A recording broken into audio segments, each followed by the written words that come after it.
Mother. Did you have a nice time at the luncheon? Oh, yes, it was a lot of fun. You should see her new silver. It looked just beautiful. And why not? America's finest silver plate is 1847 Rogers Brothers. Tell your mother she can say that again. What did Ozzie say? He said you can say that again. What's that, dear? America's finest silver plate is 1847 Rogers Brothers.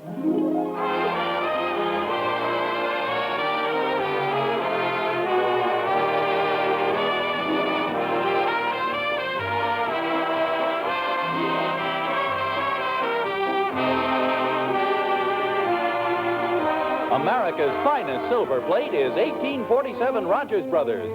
From Hollywood, International Silver Company, creators of 1847 Rogers Brothers Silver Plate, presents The Adventures of Ozzie and Harriet, starring America's favorite young couple, Ozzie Nelson and Harriet Hilliard.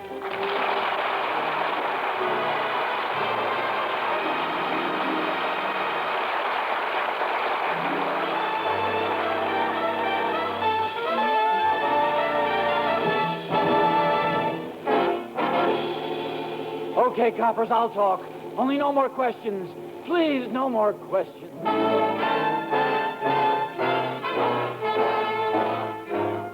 According to our detective fiction writers, there was a time not too long ago when police authorities often resorted to prolonged and uninterrupted interrogation of criminal suspects.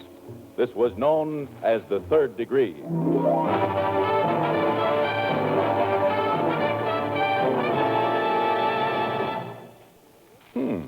I wonder what that's got to do with the rest of this. Oh, well. As we pay our weekly visit to the Nelsons of 1847 Rogers Road, we look in on a typical family scene. A scene that probably happens at your house practically every night in a week. Ozzie is leaning back in his favorite easy chair, glancing through the evening paper, and Harriet casually asks, Anything exciting happened downtown today? Oh, I'm sorry, dear. What'd you say? I said, what happened downtown today? Nothing special. Just, same old stuff. Who'd you have lunch with? Lunch? Oh, yes, I had lunch. No, I say, who did you have lunch with? Oh, I had lunch with George Dunkel.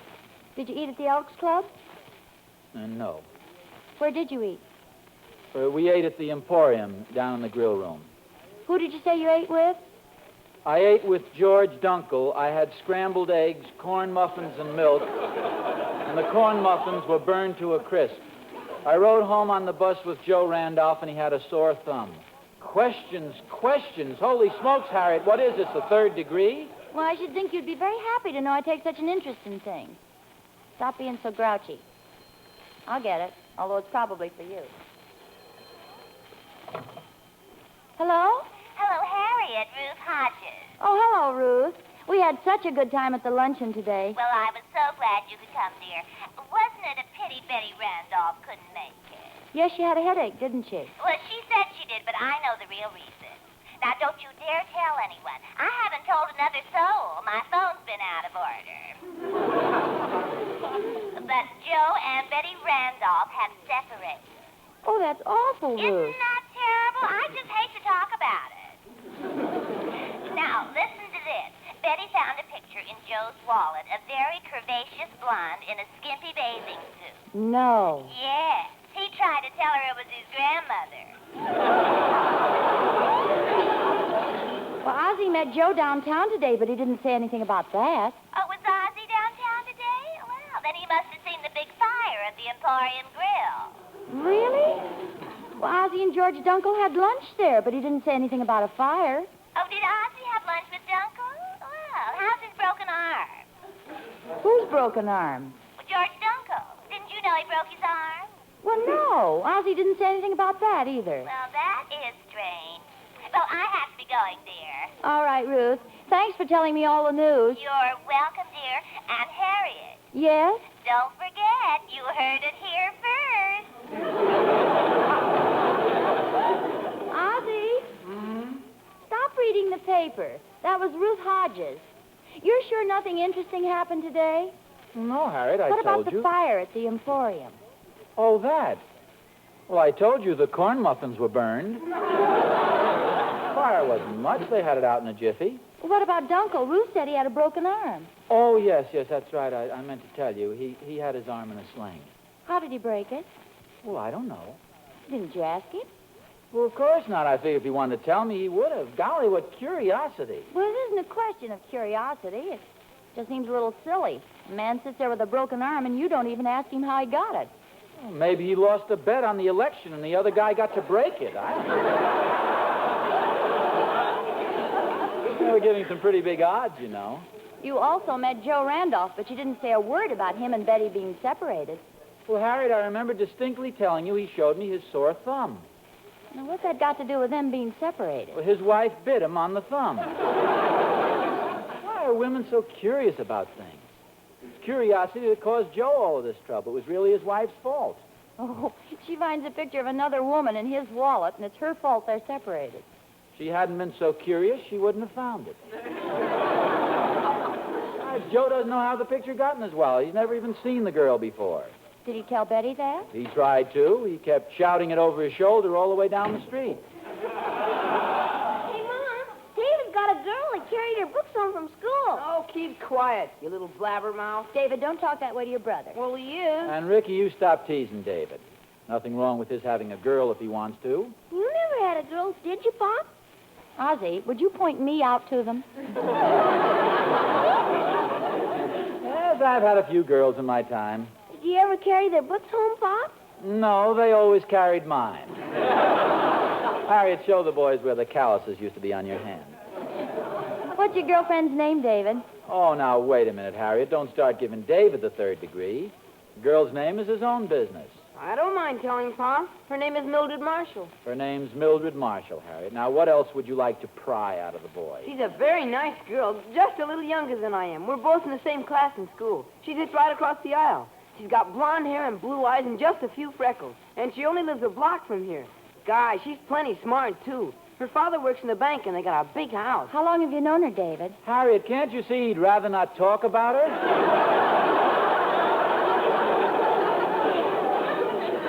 Curiosity. She handed him a note today. I saw her hand it to him. Did she, David? Yeah, it's nothing much. If you want to hear it, I'll read it. Here it is. Better let me read it first, David. If it's one of these little personal things, we won't read it. I guess this is all right. What does it say? Easy, dear, easy. It says, I owe David Nelson 5 cents. I loaned her nickel for ice cream today. Mom, would you say I have a nice nose? Well, yes, David, I'd say you have a very nice nose. Why? Mildred says she thinks I have a nice nose. She likes my smile, too. What do you think your next movie's going to be, Tyrone? Come on, Dave. Let's go throw the football around. Okay, but you better be careful of my nose. Well, I guess David's growing up. Oh, the poor little guy. The way you gave him that third degree. Oh, stop it. Naturally, I'm interested in what my own family's doing. Aren't you interested in hearing about what I did at the luncheon this afternoon? Not especially. I know it's hard for women to understand, but, well, men just aren't naturally curious like women are. I suppose you wouldn't be interested if I told you a rather attractive girl said something about you today. Not especially. Did an attractive girl say something about me? Why, are you interested? Well, not necessarily. I'd just like to know who she was and what she said. Who was she? Oh, now who's curious? I'm not curious. I'm just interested. Who was this ravishing creature who said the wonderful things about me? I didn't say she was ravishing. You said she was attractive. Look, you don't have to tell me who she was. Just give me a little hint. What kind of a little hint? Well, her name. Well, if you'll admit that you're just eaten up with curiosity and that men are just as curious as women, I'll tell you. Oh, Harriet, for heaven's sake. No need to be childish about it. Just because an attractive girl said something nice about me. Who says she said something nice? Well, she must have said something nice so you wouldn't be afraid to tell me who she is. I'm not afraid to tell you, dear. I'm just not going to tell you. Now, you're just being ridiculous. Let's drop the whole thing, shall we? Just because some woman named... What'd you say her name was?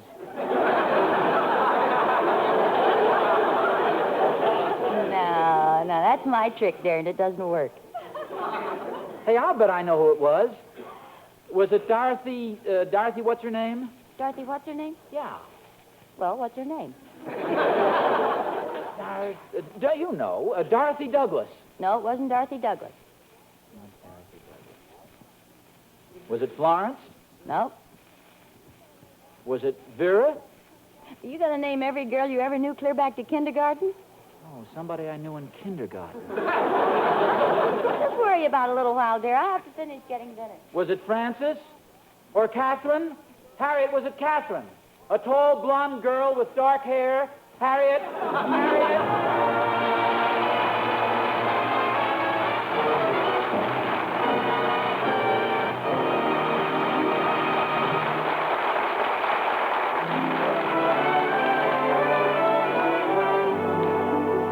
Well, Ozzie Nelson can say what he wants to about feminine curiosity, but I don't know. In certain situations, it's a very good thing. Like when a woman is buying silverware for her home. Now, there's an instance that demands curiosity because naturally she wants only the best.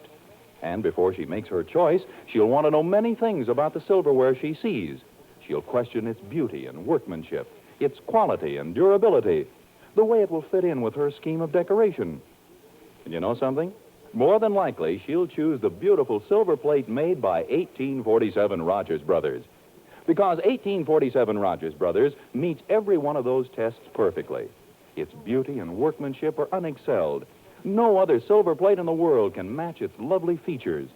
And the 4 stunning 1847 patterns, Adoration, First Love, Eternally Yours, and Remembrance, are designed to suit every taste, every scheme of decoration. It's no wonder 1847 is owned and loved by more women than any other. It is the best, the finest silver plate in America. Yet, amazingly enough, it hasn't gone up in price since 1945. See it tomorrow, why don't you? The one and only 1847 Rogers Brothers.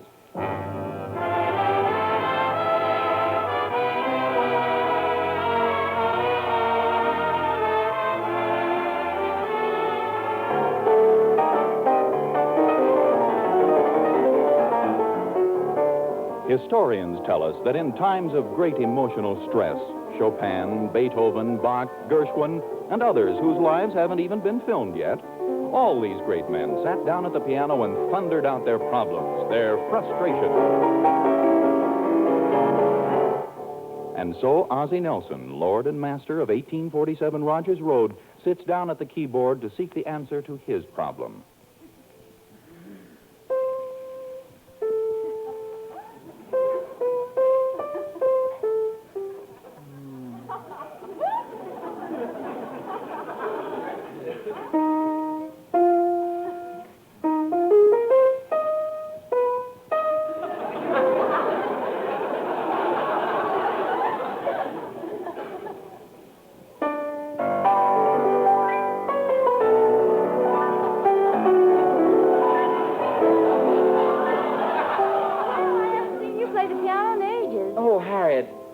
Have you ever thought how many songs have been written about girls' names? Oh, yes, lots of them.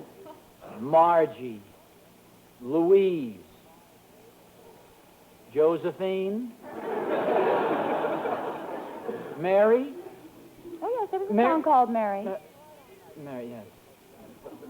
No, I don't imagine it's so difficult to write a song. All it takes is a little imagination and musical curiosity. I really hadn't thought much about it.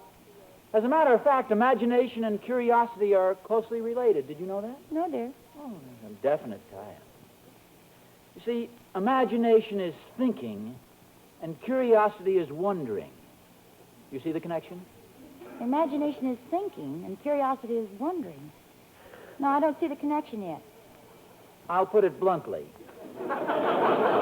I'm wondering who that girl was, and at the same time, I can't help thinking what'll happen to you if you don't tell me.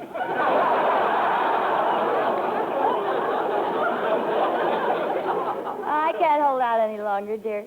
You're so curious now your face is green. My face isn't green from curiosity. That's my tall grass aftershave lotion. I'm going to end your torment, dear. I made the whole thing up. Made what up? The girl.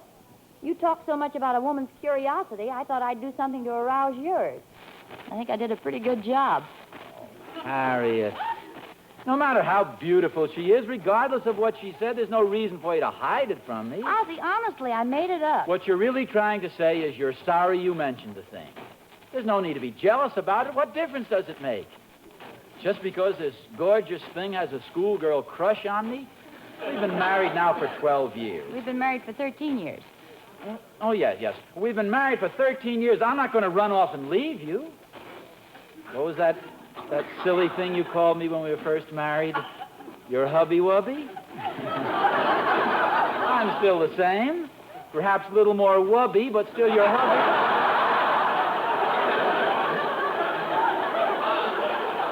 No, believe me, dear, I made it up. There was no girl. Oh, Harriet, please. It'd be different if it was something important, but this is much ado about Now, nothing. don't lose your temper. Oh, it burns me up.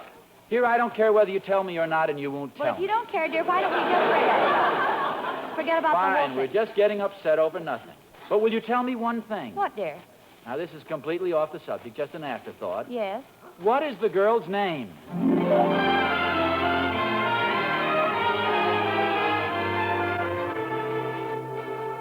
Hi, Oz.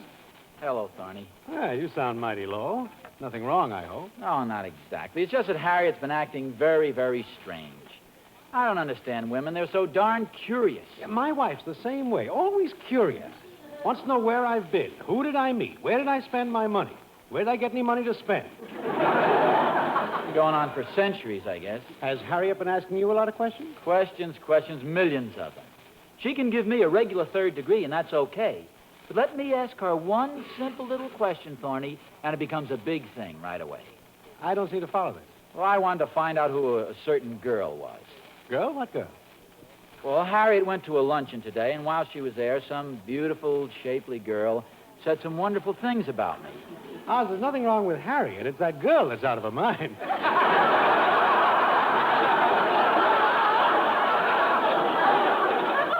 Goodness sakes, Thorny, can't you ever agree with me? Now, I may not be the handsomest man in town. I agree with you 100% there. As I was saying, I may not be the handsomest man in town, but to somebody, I may look like Robert Taylor. Now, that's believable, isn't it? Is that what the girl said? You look like Robert Taylor? Is it believable? Is that what she said, Oz? Is it believable, Yes, Thorny? it's believable, but is that what she said?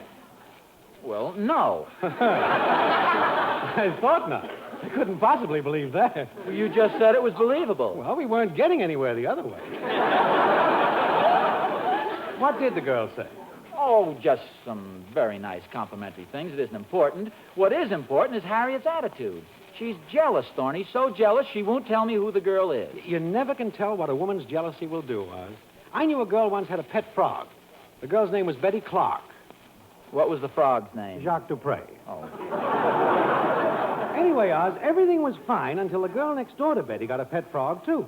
Betty got as jealous as could be of that other girl's frog. And what really burned her up was when the other girl got more warts than she did. Women's jealousies are amazing. Yeah, they certainly are. Now, tell me more about this friend of Harriet's who said you looked like a frog. Well,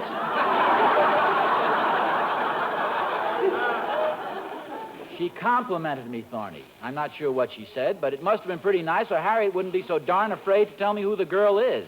Say, I don't mean to butt into your family problems, Oz, but I think I know a very simple way to find out this girl's name. Oh, really?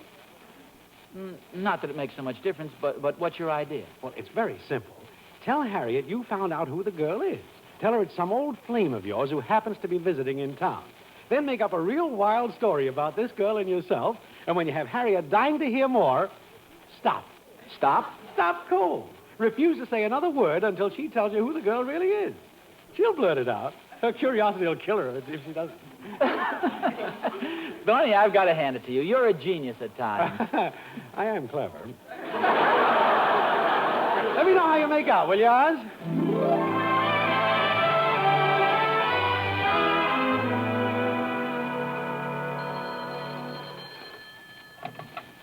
Hello? Hello, Harriet. It's Mother. Hello, Mother. Anything wrong, dear? You sound kind of worried. Oh, it's nothing serious. It's just Ozzie's a little peeved at me. Is it anything I should know about, dear? Oh, it's really nothing.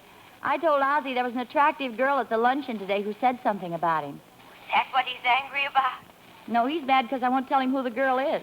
Well, then why don't you tell him? Because there isn't any such girl. I made the whole thing up just to arouse Ozzie's curiosity, to show him that men can be just as curious as women. Oh, I see.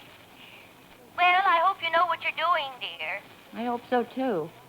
Ozzie thinks I won't tell him the girl's name because I'm jealous. Well, you know how curious men are, dear. I'm not going to tell you what I'd do if I were you, but if I were you, I'd tell him. Well, there's nothing to tell, Mother. I just told you I made the whole thing up. Well, I don't like to interfere, Harriet, but why don't you just make up a name, any old name, and then he'll be satisfied and forget about the whole thing. Yeah, I think you got something there, Mother.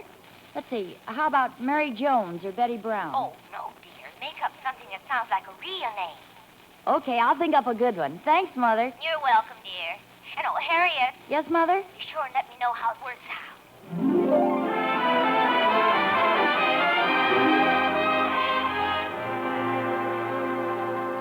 Harriet, In the kitchen. I've got a little surprise for you. I know who that girl is. You do? Mm-hmm. That rates a bigger laugh than you're giving it. Why didn't you tell me Liza Cromwell was in town? Who? Oh, come now, don't pretend you don't remember Liza. She was your competition when we first started going out together. Liza Cromwell? What a girl. Dark, flashing eyes, ruby red lips, rich auburn hair, and a turned-up nose. That was Liza. What, nobody?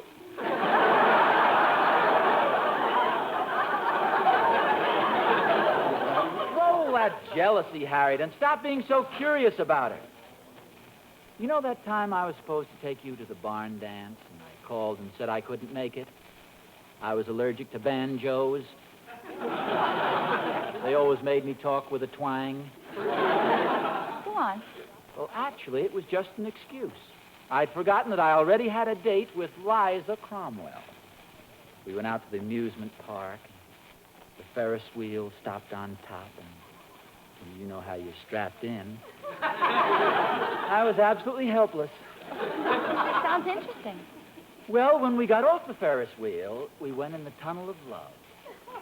We had a whole boat all to ourselves.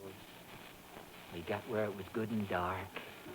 I put my arm around her, and that's all I'm going to tell you.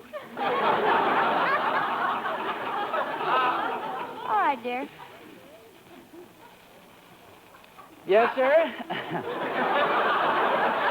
Put my arm around her, and that's all I'm going to tell you.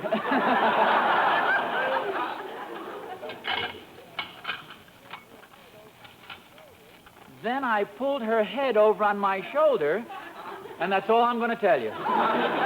Would you put these salt and pepper shakers away for me, dear? Give them to me. Pulled her head over on my shoulder and put my other arm around her. Do you get that picture, Harriet? Her head on my shoulder and both of my arms around her. But that's all I'm going to tell you. Harriet, are you listening? Yes, dear. Then we went into the tunnel of love again. Ozzie, you're on the wrong track. The girl at the luncheon wasn't Liza Cromwell at all. I knew you'd crack. What was her name? Constantina Waffle Mix.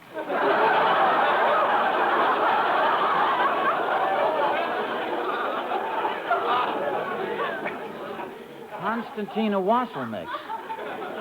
Well, I don't seem to recall... She used to sit 3 seats behind you in the 2nd grade. Well, I still don't recall it. What was it she said about me, this wonderful compliment? She said you had the dirtiest fingernails in class. Are you kidding me? What makes you think that? Well, in the first place, Constantina Wassel Mix sounds phony. I don't know why it should. I just made it up. You made it up? Well, of course, I told you before there was no girl. I just made up that story. Honestly? Cross my heart. Of course, it really doesn't matter to me one way or the other. Yes, I know, dear, because you aren't curious. I'm glad you realize it. You go on in the living room and read. I want to do these dishes. It's ridiculous. Of course, you might ask me if I want any help.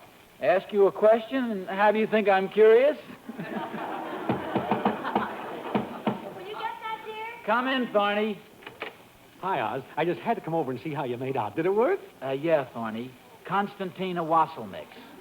Oz, I didn't come over here to be insulted. I'm not insulting you, Thorny. Well, come on, tell me about it. Did you give Harriet a story? Oh, yeah, quite a story. All about a girl named Liza Cromwell. Who cares about names? What I want to know, did it work? It more than worked, Thorny. I not only got the business settled about the girl at luncheon, but I got a confession off my chest that's been bothering me for 13 years. What are you talking about? The story I told Harriet, it was true. I used to go with a girl named Liza Cromwell, but I never had the nerve to tell Harriet. Hi, Harriet. Go on, Aunt. Yes, go on, dear. Oh, Harriet. I didn't hear you come into the living room. What were you just saying about that story being true? Oh, there's no use starting. I just said that. I heard you walk up behind me, and I thought I'd have a little fun.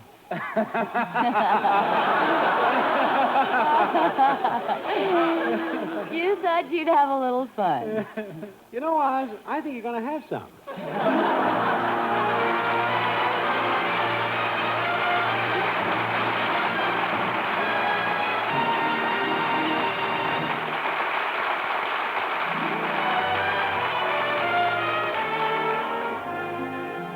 Ozzie and Harriet will be back in just a moment. Say, you know, our boy Ozzie really has a remarkable memory. He remembered the name of a girl he had a date with 13 years ago. That's good. I remember a certain Thanksgiving dinner that took place 13 years ago, Mr. Smith. Maybe you'd like to hear about it. Oh, indeed I would. What happened? Well, it was the year we moved from England and settled down here on Rogers Road. We were asked out to dinner on Thanksgiving Day, and one of the things that made it so memorable was the silverware on the table. It was 1847 Rogers Brothers silver plate, the first time I'd seen it, and I fell in love with it right away. Its richness and beauty seemed just perfect for that gleaming festive table. Well, 1847 Rogers Brothers will hold a shining spotlight on a great many Thanksgiving tables this year, too. Mine included. I'm the proud owner of 1847's first love pattern. Really a lovely one. Mm-hmm. And the unusual height and depth of that stunning first love ornamentation is a perfect example of 1847 Rogers Brothers' exceptional workmanship. In fact, everything about 1847 Rogers Brothers makes it the silverware you just naturally want to own. And the wonderful part is that 1847 is so easy to buy. The stunning 52-piece chest with 8 place settings in it costs under $65, for instance. Don't you think it would be a fine idea if every woman listening had a set of 1847 Rogers Brothers on her Thanksgiving table, Mr. Smith? There's still 4 days to get it, you know. Would be wonderful. But anyway, friends, see 1847 Rogers Brothers as soon as you can. 1847 Rogers Brothers, the finest silver plate in America.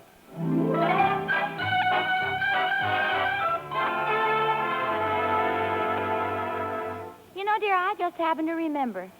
Somebody did say something nice about you at the luncheon today. Oh? Who was it? Narcissus Blumjagger?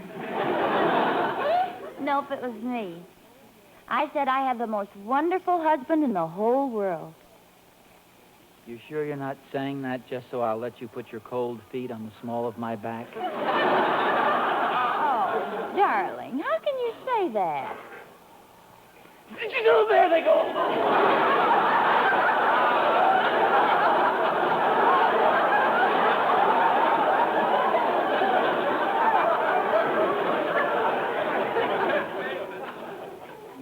Harriet, tell me this. I hate to sound curious, but how can a woman possibly have such a mellow disposition, such a warm, sunny smile, and such icy cold feet?